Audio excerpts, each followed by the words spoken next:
नमस्कार भाइयों और बहनों। मैं माइक हूँ वी आर द सेंट्स से। आज मेरे पास आपके लिए एक संदेश है, खास तौर पर कुछ लोगों के लिए। कल प्रभु मुझसे इस बारे में बात कर रहे थे और आज मुझे इसकी स्पष्ट पुष्टि मिली कि इसे आगे बढ़ाकर साझा करूं, तो मैंने इसे साझा कर दिया। मैं बस यहाँ आकर शुरू करने से पहले कुछ बातें जल्दी से कहना चाहता हूँ। मैं तहे दिल से सभी सम्मानीय लोगों का धन्यवाद करना चाहता हूँ जिन्होंने पिछले 6 महीनों में मेरी सच्चे मन से मदद की। और यह उन सभी के लिए भी एक आह्वान है जो इसे सुन रहे हैं या जिनके दिल में यह महसूस हो रहा है कि प्रभु उनसे कुछ करने के लिए कह रहे हैं। हम हमेशा ऐसे लोगों की तलाश में रहते हैं जो आत्मा और सच्चाई में प्रभु की सेवा करना चाहते हैं, ताकि चैनल और डिस्कॉर्ड पर मदद कर सकें। विभिन्न भाषाओं में कई अलग-अलग चैनल हैं, तो अगर आपको लगता है कि शायद आपके पास अनुवाद में मदद करने की क्षमता है, या आप सोशल मीडिया पर अच्छी उपस्थिति बना सकते हैं, या आप वीडियो बनाने में अच्छे हैं, या कुछ भी और, अगर प्रभु आपको हमसे संपर्क करने के लिए प्रेरित करते हैं, तो कृपया ऐसा करें और हम भी इस बारे में प्रभु से मार्गदर्शन मांगेंगे। मैं ये भी कहना चाहता हूँ कि शायद क्योंकि आज पेंटेकोस्ट की शुरुआत है, मैं ये कहना चाहता था कि आज प्रभु का संदेश बहुत ही ज़रूरी और बहुत ही कठोर था, और मुझे पता है कि वह इसे ज़रूर पहुँचाना चाहते थे। मैं बस पुष्टि का इंतज़ार कर रहा था और वह मिल गई, तो यह एक समय है। और अंत में शायद मैं इस संदेश के अंत में कुछ बातें कहूँगा ताकि मैं अपनी सोच को एकत्रित कर सकूँ, जैसा कि मैं ये कर रहा था। लेकिन मुझे पता है कि वह वास्तव में बहुत कठोर थे, और ये वाक़ई एक बहुत बड़ी प्रकटता है या एक बहुत महत्वपूर्ण संदेश है। तो बिना किसी और देरी के मुझे लगता है कि मैं बस शुरू करने जा रहा हूँ और इसके बारे में बात करूँगा, और फिर अगर प्रभु मुझे याद दिलाते हैं कि वह क्या कहना चाहते थे, तो मैं अंत में कुछ कहूँगा। मुझे इस समय वो याद नहीं आ रहा है, लेकिन तो मूल रूप से मैं प्रभु के पास आया। मैं मसीह में एक भाई से बात कर रहा था, और जैसे ही मैं उस भाई से बात कर रहा था, प्रभु ने अचानक इस विशेष विषय के बारे में मुझसे बात करना शुरू कर दिया। और ये इतना प्रबल था कि मुझे उस भाई से बात करना रोकना पड़ा। और फिर मैं प्रभु के पास आया और तुरंत मैंने कहा, प्रभु, मुझे पता है कि आप मुझसे बात करना चाहते हैं। जब मैं मसीह में एक भाई से बात कर रहा था, आप क्या कहना चाहते हैं? और संदर्भ के लिए बता दूं, उन्होंने शुरू किया और मैंने बीच में नहीं टोका, तो ये सब प्रभु ही हैं। उन्होंने कहा, मेरे पुत्र, इन शब्दों को लिख ले और एक महान जयकार कर, क्योंकि मैं अब और देर नहीं करूंगा। मैंने निश्चित रूप से अपने बच्चों और अपने निर्दोषों की पीड़ा देखी है, उन लोगों की जो अपने ही लोगों द्वारा विकृत हो गए हैं, जिन्हें बचपन से ही अपने साथियों से डरना सिखाया गया, अपने नेताओं से डरना सिखाया गया, और जिन्हें हर तरह की बुराई करने के लिए मजबूर किया गया। मेरे निर्दोषों के लिए मैं प्रभु परमेश्वर, यहोवा, अदोनई और एलोहीम हूँ। मैं तुम्हारी मजबूत बाहों का आलिंगन, तुम्हारा रक्षक हूँ, यानी तुम्हारा दायां हाथ। मैं तुम्हारा उद्धार करता और तुम्हारा मुक्ति हूँ। जो भी मुझसे जुड़ा रहेगा उसे मेरा इनाम मिलेगा, क्योंकि मैं इस देश में एक कार्य कर रहा हूँ। अपने तेज हाथ से मैं तुम्हारे दिलों की बुराई को नष्ट कर दूंगा। तुम नेता और सेनापति जिन्होंने स्वयं को अपवित्र किया है और अपने लोगों को तुम्हारी पूजा करने और तुम्हें सबसे ऊपर रखने के लिए मजबूर किया है, मैंने तुम्हें पहले भी देखा है, और मैं तुम्हारे कर्मों को जानता हूँ, और तुम्हारी दुष्टता की दुर्गंध मेरी नासिका तक पहुंच गई है।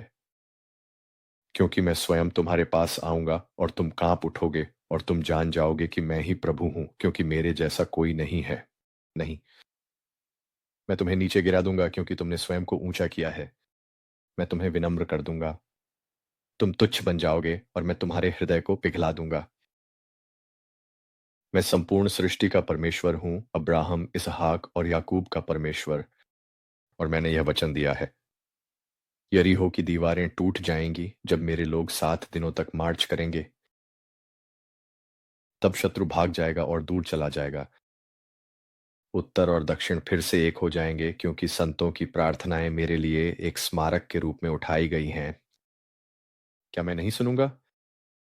क्या मैं अपने विश्वास योग्य लोगों को उत्तर नहीं दूंगा? मैं तुमसे सच कहता हूँ, मैं अपने लोगों, अपने संतों और अपनी भेड़ों का बदला लूंगा, क्योंकि मैं अपने बच्चों के लिए ईर्ष्यालु हूँ और प्रतिशोध मेरा है। मैं आप नेताओं से कहता हूँ कि पश्चाताप करो, पश्चाताप करो, पश्चाताप करो, और मैं तुम्हें छोड़ दूंगा। मेरी क्षमा मांगो और मैं तुम्हें वह प्रदान करूंगा। नम्र हृदय के साथ मेरे पास आओ और मैं तुम्हें जीवन के वृक्ष में प्रवेश करने दूंगा, क्योंकि मैं दयालु परमेश्वर हूँ, कोमलता और प्रेम से भरा हुआ।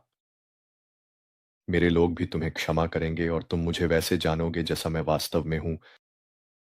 मैं ही मार्ग हूँ, सत्य हूँ और जीवन हूँ। मेरे द्वारा ही कोई पिता के पास पहुंच सकता है। तुम ऐसा प्रेम जानोगे जैसा तुमने पहले कभी नहीं देखा। तुम अपने मार्गों पर रोओगे और शोक मनाओगे। मैं विलंब नहीं करूंगा।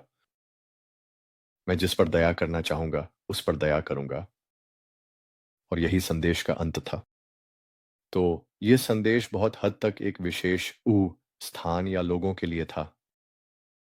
जब मैं मसीह में एक भाई से बात कर रहा था तो मैंने महसूस किया कि मेरे दिल पर एक दुख की लहर सी आ गई, और मुझे पता था कि प्रभु इस बारे में कुछ महसूस कर रहे हैं, वह कुछ कह रहे हैं। और फिर उन्होंने बोलना शुरू किया, और फिर मैं कह रहा था, ठीक है प्रभु, मुझे अपनी बातचीत पूरी करनी है, और और तैयार होकर अपनी नोटबुक और पेन लेना है ताकि मैं इसे लिख सकूं। और ये बहुत कठोर था, और ये बहुत सीधा था। और उन्होंने अब जानते हैं, संतों की प्रार्थनाएं और उसके लोगों की प्रार्थनाएं अनुत्तरित नहीं जाती। आप जानते हैं, प्रार्थना पहाड़ों को हिला सकती है। प्रार्थना आत्मिक रूप से, आप जानते हैं, एक परमाणु प्रतिक्रिया के बराबर है। वह छोटी सी चिंगारी और धमाका, इसमें जबरदस्त शक्ति है। इसलिए प्रार्थना करते रहो। अपने प्रियजनों के लिए प्रार्थना करते रहें। अपने लोगों के लिए प्रार्थना करते रहें। अपने नेताओं के लिए प्रार्थना करते रहें। उनके लिए प्रार्थना करें जो आपको सताते हैं, जो आपको शाप देते हैं, उन्हें आशीर्वाद दें। और अपने दिल को बालक जैसा और निष्कलंक बनाए रखें, और प्रभु आपको प्रतिफल देंगे। आप में से जो लोग खुद को निष्कलंक रखते हैं उनकी रक्षा की जाएगी। और आप में से जो सोचते हैं कि आप खुद ही दुनिया या परिस्थिति का सामना कर सकते हैं और आपको भगवान की जरूरत नहीं है, वही समय है जब आप असफल होंगे। तो हिम्मत रखें। और आप जानते हैं, भगवान आपको आशीर्वाद दें। और मैं सच में आशा करता हूं कि यह उन लोगों तक पहुंचे जिन्हें इसे सुनने की जरूरत है। और अगर कोई मुझसे संपर्क करना चाहता है तो कृपया संपर्क करें। मैं कोशिश कर रहा हूं कि जितना संभव हो सके उन लोगों के लिए उपलब्ध रहूं जिनके पास सवाल हैं। मेरे पास एक टीम है जो इसमें मेरी मदद करती है, क्योंकि ये और कभी कभी ये बहुत भारी हो जाता है। सब कुछ संभाल पाना मुश्किल हो जाता है। लेकिन हमारे पास एक बहुत अच्छा सिस्टम है, और इसलिए हमारे पास इस काम में मदद करने के लिए शानदार लोग हैं। और अब यह संदेश, आप जानते हैं, उन पादरियों, उपदेशकों और पुरोहितों के लिए है जो अपने अनुयायियों को शिक्षा दे रहे हैं। आप जानते हैं, अपने संदेश को लेकर सतर्क रहें। ध्यान रखें कि आपका संदेश कहाँ से आ रहा है, क्योंकि मन की अधिकता से ही मुंह बोलता है। आप जो भी बोलते हैं वह आपके दिल से ही आता है। सुनिश्चित करें कि आपका दिल प्रभु के साथ सही है। आप यह सुनिश्चित करें कि लोग पश्चाताप की आवश्यकता को समझें। उन्हें यह समझना चाहिए कि उनका जीवन जीने का तरीका परमेश्वर को प्रसन्न नहीं करता, और लोगों के लिए स्वतंत्र होने का, सच में स्वतंत्र होने का एकमात्र तरीका मसीह के माध्यम से है। उनके दिल का पिघलना, यह जानना कि उन्हें एक उद्धारकर्ता की आवश्यकता है और उसने उनके लिए अपनी अद्भुत प्रेम के द्वारा क्या किया। आप जानते हैं, मुझे एक गाने की याद आ रही है। मैं उसे गाने नहीं जा रहा हूँ, लेकिन क्योंकि मैं गा नहीं सकता और वह बहुत बुरा होगा, लेकिन मैं उस गाने के कुछ शब्द ज़रूर कहूँगा। और वह ये है, आप जानते हैं, जब हम स्वर्ग जाएँगे, मैं अपने शब्दों में कह रहा हूँ, जब हम स्वर्ग जाएँगे तो हमारा सारा दुःख, सारी पीड़ा, सारी तकलीफ़ें, प्रभु ने कहा, मैं तुम्हारे सारे आँसू पोंछ दूँगा और तुम्हें अब और कोई दुःख या शोक नहीं होगा।